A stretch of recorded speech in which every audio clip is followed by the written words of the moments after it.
All right, let's talk about the RV. The engine's running just fine. Drove it from its parking spot to our house, I guess 3 days ago at this point, and it ran like a top. I mean, it probably feels like it needs a little bit more top end, but I don't know what it should feel like. But it's running great. Runs like a top now. I don't know what was wrong with it or what isn't wrong with it anymore, but engine, tits. Running fine.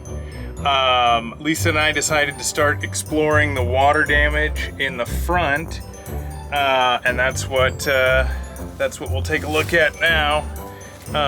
We got into it just a little. You can see we pulled out this whole side, the entire front clip.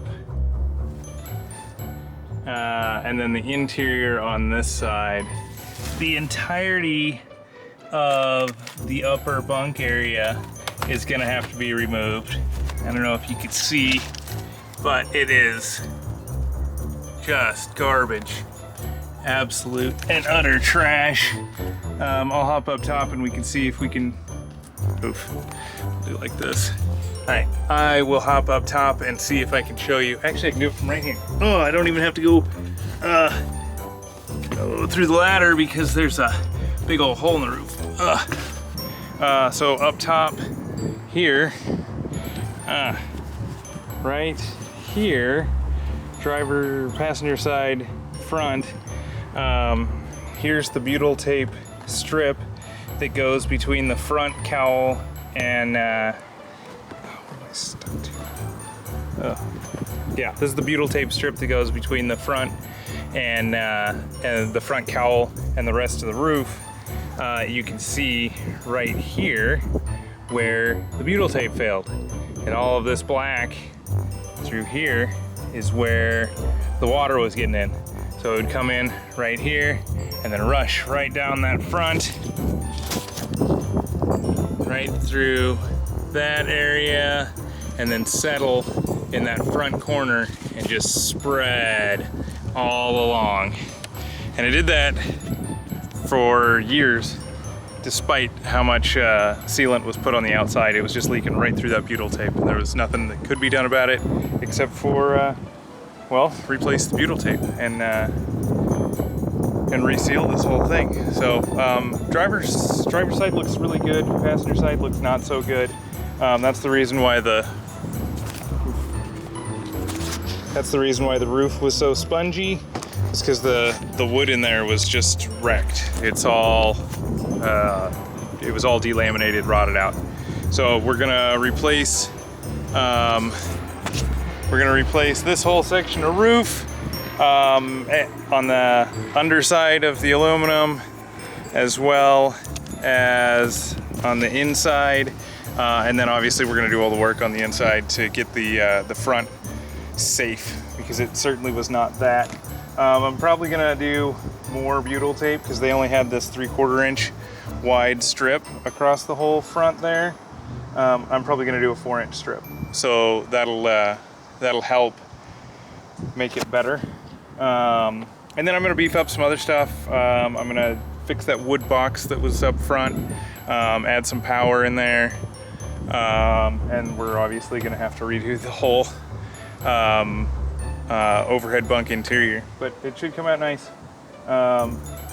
It was daunting when we first started pulling it apart, but it's better now. Now that I've seen what it is, I can pull it apart and it'll be good. Yeah, that's all I got. More updates to come. Here's a better outside shot of what was going on with the floor. So we got fiberglass here. We got 1/8 inch ply. Well, what was. Inside here was a 1/2 inch piece of regular ply right there. And then another 1/8 inch piece of ply. There's foam core right in here that's falling out also. But yeah, this whole thing was just primed to fall right through. As As you can see, it's nicely bowed from where I've been sitting. Pull all the staples out of the aluminum frame. My theory is that this thing's engine decided to give it a shit because it knew that the floor of the overhead was going to fall out, and so it refused to run until we fixed this. And so once I said that I was going to fix that instead of the engine, it said, "Oh, okay, I got you," and now it's working.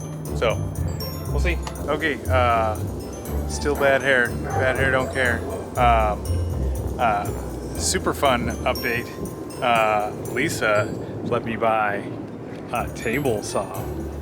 So now I have a table saw so that I can cut up wood, since I feel like I'm gonna be cutting up a whole bunch of wood for this thing. Next step is to pull that front clip off, and we'll get to that. Lisa's got all the trim pieces, if you can see those sitting over there, cleaned up, and that's a beaut. I've got all the stuff pulled off the ceiling, her roof, so I can clean that up. That vent's not going back on. New vent will be going on. Over here, this is all of the aluminum for the front clip, and then this is all the garbage from inside. We're having fun, keeping at it. More to come.